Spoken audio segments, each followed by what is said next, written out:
Buddha said, "To be idle is a short road to death, and to be diligent is a way of life. Foolish people are idle, wise are diligent." With this thought, we'll start with our today's session. Today, we'll look into the chapter How the Camel Got His Hump by Rudyard Kipling. This is from the textbook It So Happened. This is our first session. This is an adaptation of a famous Rudyard Kipling story which explains how the camel got his hump. The story is set in Arabia when the world was new and camels did not have humps. Well, the word hump means a rounded, a lump kind of thing which is found on the back of a camel. Right? So we'll start with the lesson. We'll start with the author first. Students, this is a picture of Rudyard Kipling.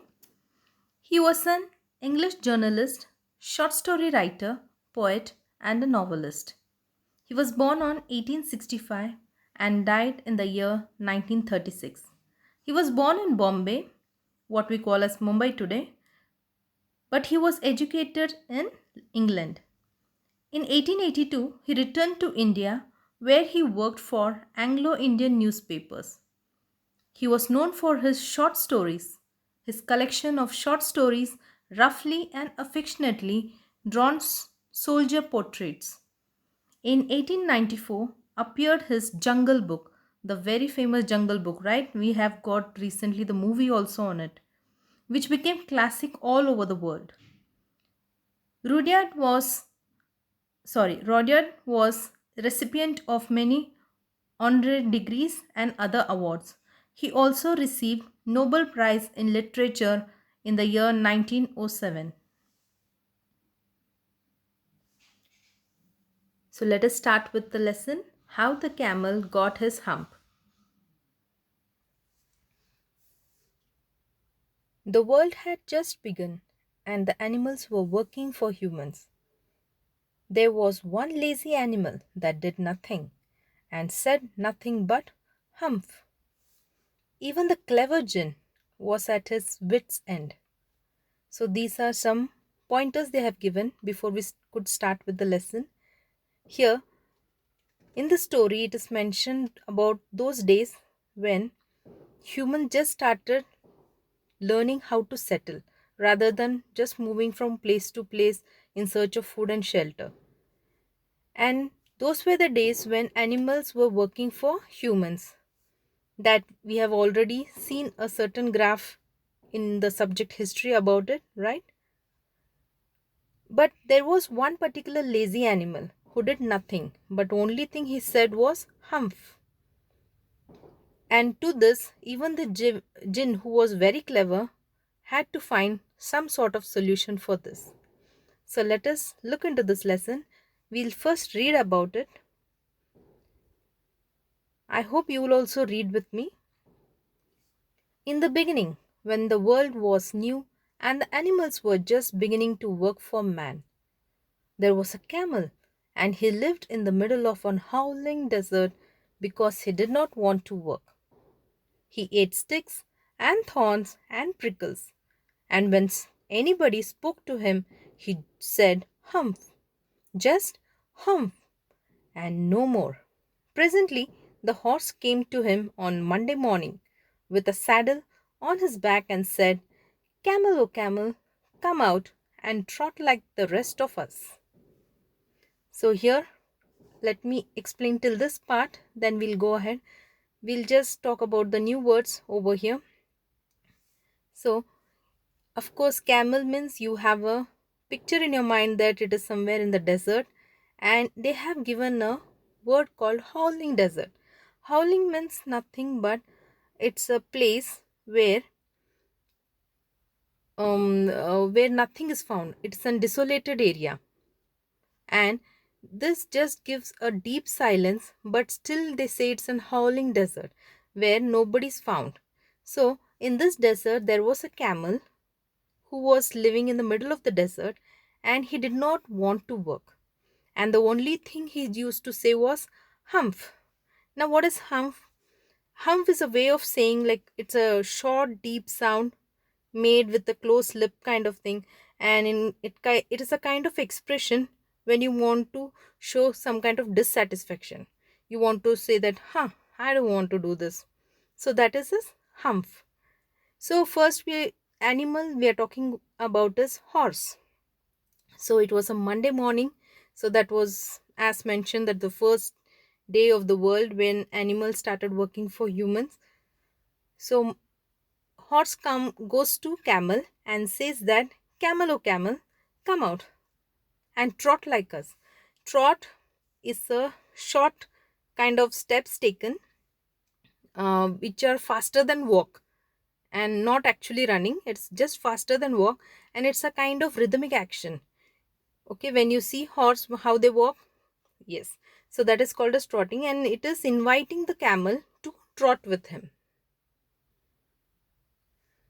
Students, this is the saddle which was mentioned in the paragraph, okay, which is on the back of the horse, and where people can sit and they can move from one place to another. So the horse, as he goes to camel and requests him to trot like him, but to this camel, what he has got to say? He says, humph, said the camel, and the horse went away and told the man. So to this, horse was quite upset about it.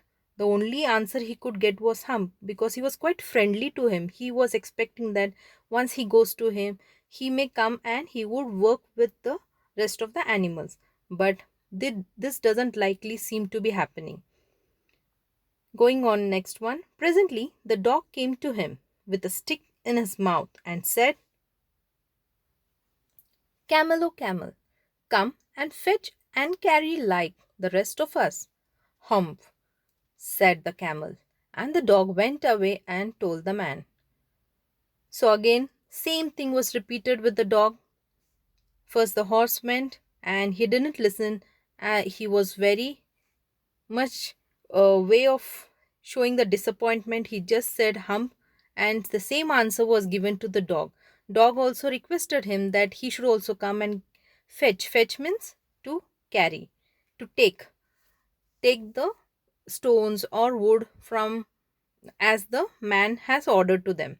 But to this also, what camel has to say? Humph. Next goes the ox. Presently, the ox came to him with the yoke on his neck and said, camel, oh camel, come and plow like the rest of us. Humph, said the camel, and the ox went away and told the man. At the end of the day, the man called the horse and the dog and the ox together and said, 303, I'm very sorry. So after the horse, the dog, and now the turn was the ox turn. Ox also said he was having a yoke on his neck, and he told the same thing. The request was quite humble, and he told that, come, let's do some work. To this also the camel was quite arrogant, and he just said humph. And as usual, all these three, they went and complained their master about whom? About the camel. So at the end of the day, man called all these three, and let us see what he has to say. Students, this is the yoke which is put around the ox. You must have seen the farmers use this when they have to plow in the field. This is how been put around them so that they can pull the plow and they can work on the fields. At the end of the day, the man called the horse and the dog and the ox together and said, 303, I'm very sorry for you. But that hump thing in the desert can't work, or he would have been here by now. So I'm going to leave him alone, and you must work double time to make up for it. That made the three very angry, and they held a panchayat on the edge of the desert. And the camel came chewing cud and laughed at them. Then he said, humph, and went away again. Presently, there came along the jinn who was in charge of all deserts, rolling in a cloud of dust.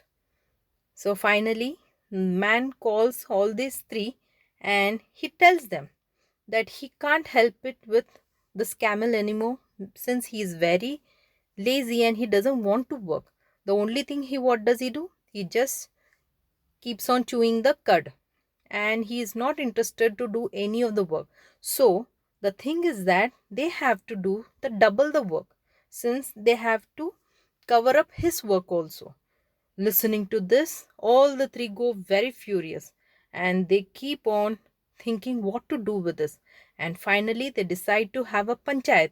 Everyone knows panchayat. They decide to have a small meeting so that they can have a solution to this problem because they weren't ready to work the camel's part. So presently, there came a jinn. Jinn, who's a jinn?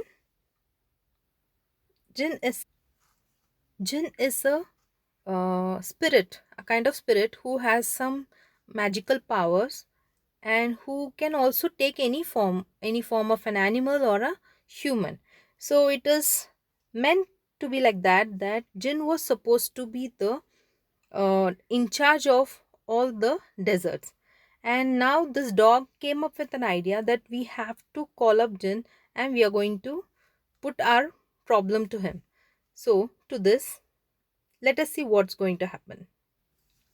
So in no time, Jin appears over there to listen to the problem and give some kind of solution as he was in charge of the deserts.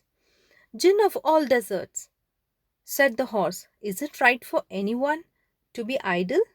Certainly not, said the Jinn. Well, said the horse, there is a thing in the middle of your desert with a long neck and long legs, and he hasn't done a stroke of work since Monday morning. He won't trot. Whew, said the Jinn, whistling. That's my camel. What does he say about it?